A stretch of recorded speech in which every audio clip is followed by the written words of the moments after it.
Hello developers, welcome back to Zango rest API. তো আজকের ভিডিওটা একটু ভিন্ন। কেন বলছি? কারণ আজকের এই ভিডিওতে আমরা কোনো কিছু শিখবো না, বরঞ্চ আমরা এ যাবৎ যতগুলো টপিক শিখেছি এবং জ্যাঙ্গো রেস্ট ফ্রেমওয়ার্কের উপর ওভারঅল একটা ধারণা নিব। তো চলো ভিডিওটি শুরু করি। তো সর্বপ্রথম আমি আমার ব্রাউজারে আসবো। আচ্ছা, এটা একটু দেখো জ্যাঙ্গো মূলত জ্যাঙ্গো কাজ কিভাবে করে। তো জ্যাঙ্গোর মডেলটা মূলত হচ্ছে একটা ডাটাবেজে টেবিলে রাখার মতো, যেখানে কিছু ডেটাকে স্টোর করা হয়। এই মডেল থেকে ডেটাগুলো আসে ভিউয়ে।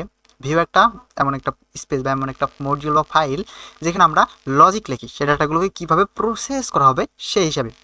এবং এখান থেকে আমরা যখন ভিউ করার পর সেটাকে জেসন ফরম্যাটে কনভার্ট করি এবং সেই জেসনটাকে রেসপন্স করি। এটা হলো জ্যাঙ্গো, তার ডিফল্ট সিস্টেম আছে।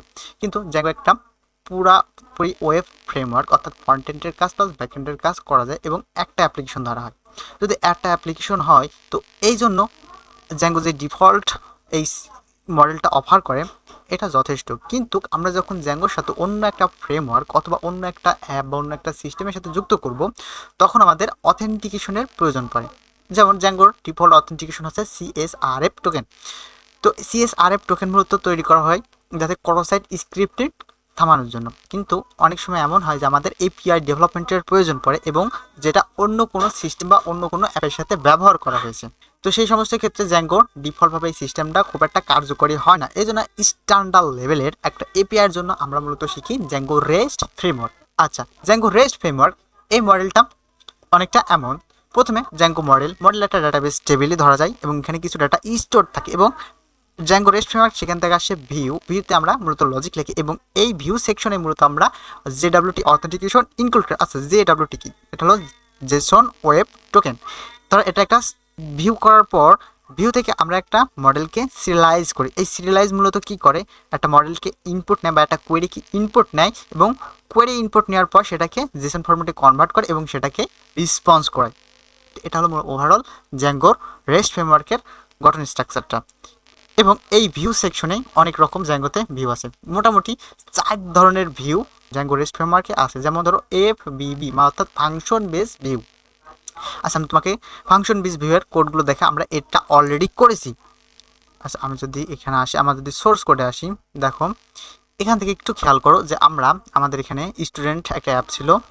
এই অ্যাপে মূলত এখানে আমরা একটা মডেল বানাইছিলাম। মডেল এখানে জাস্ট ডেটাবেস টেবিল তৈরি করা হয়েছে এবং ভিউতে আমরা কি খুব সিম্পলি জেসন রেসপন্স দিয়ে একটা জেসনকে রেসপন্স করেছিলাম এবং জাস্ট একটা ফাংশন ইনক্লুড করেছিলাম। এটা জ্যাঙ্গোর কিন্তু ডিফল্ট সিস্টেম, এটার সাথে রেস্ট ফ্রেমওয়ার্কের কোনো সম্পর্ক নাই। এবং এটাকে আমরা ইউআরএল এর সাহায্যে ভিউ করেছিলাম। ঠিক আছে, এই যে এটা। আচ্ছা, এটা কিন্তু জ্যাঙ্গো ডিফল্টভাবে অফার করে। কিন্তু আমরা রেস্ট ফ্রেমওয়ার্কের সাথে এপিআই ভিউতে আসি। এপিআই ভিউতে খেয়াল করো এখানে ফাংশন বেসড অনেকগুলো আমরা রেস্ট ফ্রেমওয়ার্ক ব্যবহার করে ফাংশন লিখেছি। যেমন এপিআই ভিউ, এটা হচ্ছে গেট রিকোয়েস্ট এবং পোস্ট রিকোয়েস্টকে সাপোর্ট করে এবং পারমিশন ক্লাস আমরা দিয়েছি অথেন্টিকেশন, অর্থাৎ এটা জেডাব্লিউটি অথরাইজেশন চেক করবে। তো এই যে স্ক্রিপ্টিং, এটাকে আমরা বলছি ফাংশন বেসড ভিউ। এবং দ্বিতীয়টা হচ্ছে সিবিভি, অর্থাৎ ক্লাস বেস ভিউ। আমরা এখানে একটা ক্লাস নেব এবং সেই ক্লাসের ভিতরে আমরা ইনভাইট করাবো এপিআই ভিউ দিয়ে এবং সেখান থেকে আমরা কিছু ফাংশন ম্যানুয়ালি লিখি। যেমন গেট রিকোয়েস্ট হ্যান্ডেল করার জন্য get function, post request handle করার জন্য পোস্ট ফাংশন, আপডেট করার জন্য পুট প্যাচ এবং ডিলিট করার জন্য ডিলিট মেথড ফাংশন, এগুলো আছে। তো এই কোডগুলো আমরা করেছি। দেখো এই কোডগুলো যদি আমি দেখি, তো আমি চলে যাব এপিআই ভিউ ক্লাস ফাংশন। এটাও কিন্তু সেম কাজই করে। আমরা যে ফাংশন বেস ভিউয়ের উপর যে কাজটি করেছিলাম, অর্থাৎ কার্ড অপারেশন করেছিলাম, এটাও কিন্তু সেম কাজই করে ক্লাস বেস ভিউ। শুধু এটা ওইটা ফাংশন ছিল আর এটা ক্লাস বেস ভিউ ছিল। দুটাই কিন্তু সেম জিনিস এবং সেম কাজই করে। এবং গেট রিকোয়েস্ট হ্যান্ডেল করার জন্য get method, post request handle করার জন্য post method, put request handle করার জন্য পুট মেথড। এবং এটা এপিআই ভিউকে ইনহেরিট করেছে। তো এটা মূলত ছিল ক্লাস বেস ভিউ। এবং আরেকটা ভিউ আছে, সেটা হচ্ছে ভিউ সেট। ভিউ সেটটা কি? ভিউ সেটটা হলো আমাদের জ্যাঙ্গো মডেল ভিউ সেট এবং read only model view set.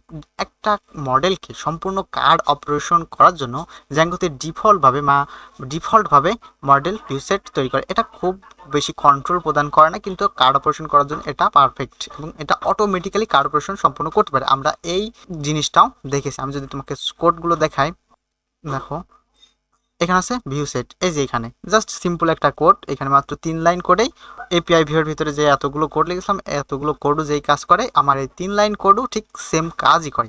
তো মডেল ভিউ সেট তৈরি করেছে মূলত দ্রুত ডেভেলপমেন্ট করার জন্য। তো আমাদের যখন এই ভিউ সেটটা দরকার হবে আমরা তখন এই ভিউ ফর্মেটটা ব্যবহার করব। আচ্ছা, এরপরে আসবো আমরা জেনারিক ভিউ। জেনারিক ভিউ মূলত আমরা এখনো শিখিনি, আমরা শিখবো সামনের ভিডিওতে বা আগামী ভিডিওতে।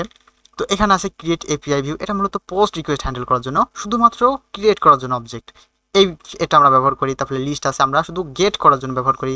রিট্রিভ আছে, এটা হচ্ছে আমরা গেট রিকোয়েস্ট হ্যান্ডেল করি। ডিস্ট্রয় আছে, এটা মূলত আমরা একটা অবজেক্টকে ডিলিট করার জন্য ব্যবহার করি। আপডেট, আমরা একটা অবজেক্টকে আপডেট করার জন্য এটা ব্যবহার করি, এবং এটা এক একটা সেকশন আলাদা, এবং এদের ব্যবহার এবং পারফরমেন্স এবং কোডের কমপ্লেক্সিটি ইত্যাদি ইত্যাদি ভিন্ন। যেমন এই বিষয়টা যদি দেখি, দেখো ফাংশনাল বেসড ভিউর কন্ট্রোল লেভেল ম্যাক্সিমাম, অর্থাৎ আমরা ফাংশন বেসড ভিউ যদি ব্যবহার করি, ফাংশন বেস যে পাইপলাইনটা আছে এটা যদি ব্যবহার করি, তাহলে আমরা কন্ট্রোল পাবো ম্যাক্সিমাম, এবং এর কমপ্লেক্সিটিও হাই, অনেক বেশি জটিল করা সম্ভব।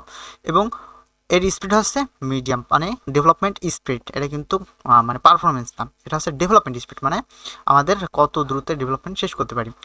এবং পারফরমেন্স হচ্ছে হাইস্ট, অর্থাৎ এই কোডগুলো দ্রুত এক্সিকিউশন হতে পারবে, এটা হলো পারফরমেন্স। আচ্ছা, এপিআই ভিউ পাইপলাইনটা যদি আমরা ব্যবহার করি, তাহলে এর কন্ট্রোল লেভেল হচ্ছে হাই এবং কমপ্লেক্সিটি হচ্ছে মিডিয়াম, অর্থাৎ আমরা মিডিয়াম কমপ্লেক্সিটি ব্যবহার করে এটা ব্যবহার করতে পারি।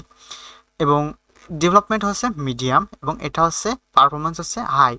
আর জেনারিক ভিউ, এটার হচ্ছে কন্ট্রোল লেভেল মিডিয়াম, এটা মোটামুটি মিডিয়াম লেভেলের কন্ট্রোল প্রদান করে, এবং কোডের কমপ্লেক্সিটি খুবই কম, কারণ এক একটা গেট রিকোয়েস্ট পোস্ট রিকোয়েস্ট এক একটা সম্পূর্ণ আলাদা আলাদা ফর্ম্যাট, এবং এটার ডেভেলপমেন্ট হলো খুবই ফাস্ট।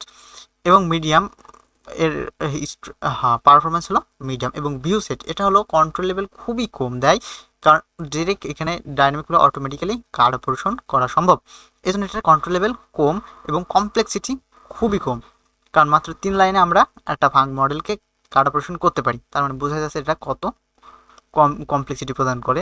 এবং যখন আমরা দ্রুত ডেভেলপমেন্ট করব তখন আমরা ভিউ সেট ব্যবহার করবো, এটা হচ্ছে সব থেকে বেশি rapid view set, rapid development support করে, এটার র্যাপিড ডেভেলপমেন্ট সাপোর্ট করে। এবং পারফরমেন্স, এটার পারফরমেন্স হচ্ছে মিডিয়াম। আচ্ছা, এখন বলি এই সাইটটা হচ্ছে মূলত পাইপলাইন। এই পাইপলাইনের ভিতরে আমরা জ্যাঙ্গোর যে কোনো একটা ব্যবহার করতে পারি, এবং তার কমপ্লেক্সিটি, তার পারফরমেন্স, তারপরে তার কন্ট্রোল ইত্যাদির উপর বিবেচনা করে আমরা একটা পাইপলাইন কন্ট্রোল মানে সিলেক্ট করব। যেমন আমাদের অনেক সময় একটা অনেক বড় প্রজেক্ট হয়, সেই প্রজেক্টে আমাদের হাইস্ট পারফরমেন্সের দরকার, তো সেই ক্ষেত্রে আমরা ফাংশনাল বেসড পাইপলাইনটা ব্যবহার করতে পারি। আবার অনেক সময় দেখা যাচ্ছে আমাদের একটা সামান্য একটা কার্ড অপারেশনের দরকার, তো সেই সমস্ত ক্ষেত্রে আমরা ভিউ সেট ব্যবহার করতে পারি, এতে কমপ্লেক্সিটিও কম এবং ডেভেলপমেন্ট টাইমও কম লাগে। তো এক একটা পাইপলাইন এক এক রকম, এবং এদের ব্যবহারও এক এক রকম। তো দেখা হবে পরবর্তী ভিডিওতে। সুস্থ থাকবেন, ভালো থাকবেন। ভিডিওগুলো ভালো লাগলে একটা সাবস্ক্রাইব অবশ্যই করেন। আল্লাহ হাফিজ।